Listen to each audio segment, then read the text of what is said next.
Sainath education and charitable trust Shri રંગ રાજેશ આયરે દ્વારા ગૌરી વ્રત નિમિત્તે કુંવારિકાઓ માટે સિતારે જમીન પર ફિલ્મ નિહાળવાનું આયોજન કરવામાં આવ્યું. જય Sainath education and charitable trust Shri રંગ રાજેશ આયરે દ્વારા ગૌરી વ્રત નિમિત્તે આ વર્ષે પણ ગૌરી વ્રત કરતી 5000થી વધુ કુંવારિકાઓ માટે એક સુંદર કાર્યક્રમનું આયોજન ગોત્રી સ્થિત બંસલ મલ્ટીપ્લેક્સમાં જાગરણ નિમિત્તે તેમને વિનામૂલ્યે સિતારે જમીન પર ફિલ્મ બતાવવામાં આવી. આ દીકરીઓને કેળાની વેફર આઈસ્ક્રીમ પણ આપવામાં આવી જેથી તેઓ આ જાગરણનો અનુભવ આનંદપૂર્વક માણી શકે. ફિલ્મ જોઈને દીકરીઓના ચહેરા પર છવાયેલી ખુશી ખરેખર જોવા જેવી હતી. ગૌરી વ્રત જેને મોડાકા વ્રત તરીકે પણ ઓળખાય છે તે અષાઢ સુદ 13થી શરૂ થઈને 5 દિવસ સુધી ચાલે છે. આ વ્રતમાં કુંવારિકાઓ ભગવાન ભોલેનાથ, શિવજી અને માતા પાર્વતીની ભક્તિભાવપૂર્વક પૂજા કરે છે. એવી માન્યતા છે કે આ વ્રત કરવાથી દીકરીઓને ભવિષ્યમાં સારો, સુયોગ્ય અને ગુણવાન વર મળે છે. તેમજ તેમના પતિના લાંબા અને સ્વસ્થ આયુષ્ય માટે પણ પ્રાર્થના કરવામાં આવે છે.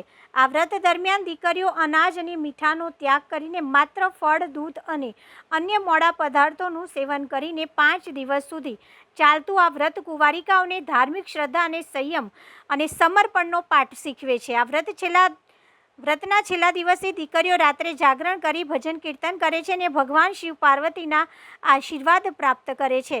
જય Sainath education and charitable trust અને શ્રી રંગ રાજેશ આયરે દ્વારા દર વર્ષની જેમ આ વર્ષે પણ 5 થી 18 વર્ષની કુંવારિકાઓ માટે અનોખી ઉજવણી જાગરણ નિમિત્તે ગૌરી વ્રત કરતી કુંવારિકાઓને વિનામૂલ્યે નવી રજૂ થતી સિતારે જમીન પર ફિલ્મ નિહાળવા માટે આપણું કાર્યાલય સોસાયટી ઝાંસીની રાણી સર્કલ, સુભાનપુરાથી દીકરીઓને બસ મારફતે મલ્ટીપ્લેક્સ સુધી લઈ જવા અને મૂકવાની વ્યવસ્થા કરવામાં આવી હતી.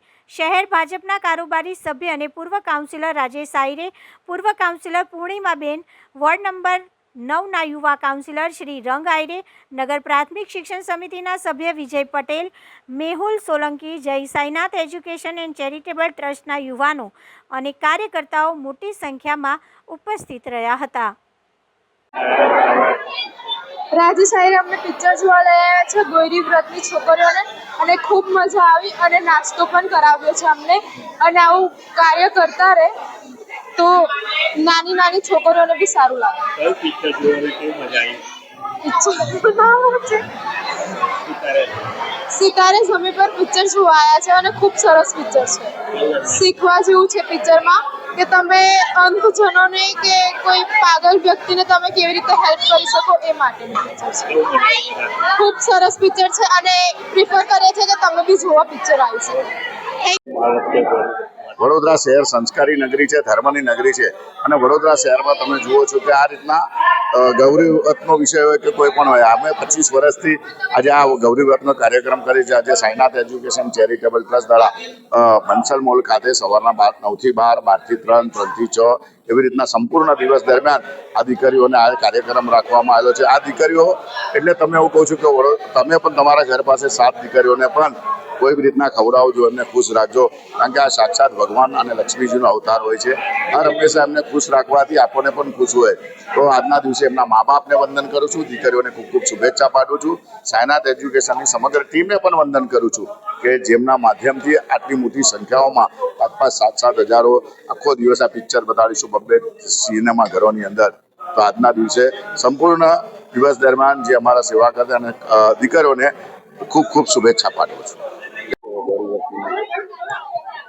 સૌપ્રથમ તો ગૌરી વ્રત એટલે કે જયા પાર્વતી વ્રત નિમિત્તે વડોદરાની તમામ જે નાની બહેનો છે તેમને ખૂબ ખૂબ શુભેચ્છા પાઠવું છું.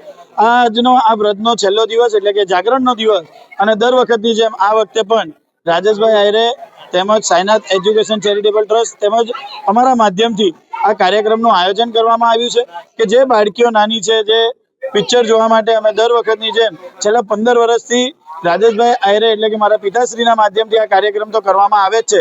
તો આ વર્ષે પણ એવી જ રીતે ભવ્ય સંખ્યાની સાથે એટલે કે 5000 કરતાં પણ વધારે બાળકીઓને પિક્ચર બતાવવાનું આયોજન અહીંયા કરવામાં આવ્યું છે. જે પણ બાળાઓ છે પિક્ચર જોવા માટે આજના દિવસે જોડાઈ છે, તમામ પ્રકારની વ્યવસ્થા અમારા માધ્યમથી કરવામાં આવી છે. જેવી રીતે વાત કરું કે તેમને ઘરેથી લાવવાથી લઈને તેમને ઘરે પરત ફરવા સુધીની એટલે કે ઘરેથી નીકળે એટલે ઘરની બહાર જ બસ હોય અમારા કાર્યકર્તા તેમની રાહ જોઈને ઊભા હોય, કાર્યકર્તા તેમને ઘરેથી બસમાં બેસાડે, થિયેટર પર લાવે, ત્યાં થિયેટરમાં તેમનો નાસ્તા પાણી થાય, આઈસ્ક્રીમ ખાય, સાથે વેફર્સ ખાય, અને તે નાસ્તા પાણી કર્યા બાદ તે લોકો ઉપર પિક્ચર જોવા આવે. પિક્ચર જોયા બાદ તેમને એવી જ રીતે તેમને પિક્ચર બતાવીને તેમને પરત ઘરે પણ સેફ પહોંચે ત્યાં સુધીની સંપૂર્ણ વ્યવસ્થા કરવામાં આવી છે. આજના દિવસે જે પિક્ચર બતાવવામાં આવે છે એ પણ મોટિવેશન પિક્ચર છે, અને આ પિક્ચરની અંદર જે રોલ ભજવતા જે પાત્રો છે એ પણ વાસ્તવિકતાની અંદર દિવ્યાંગ બતાવવામાં આવ્યા છે.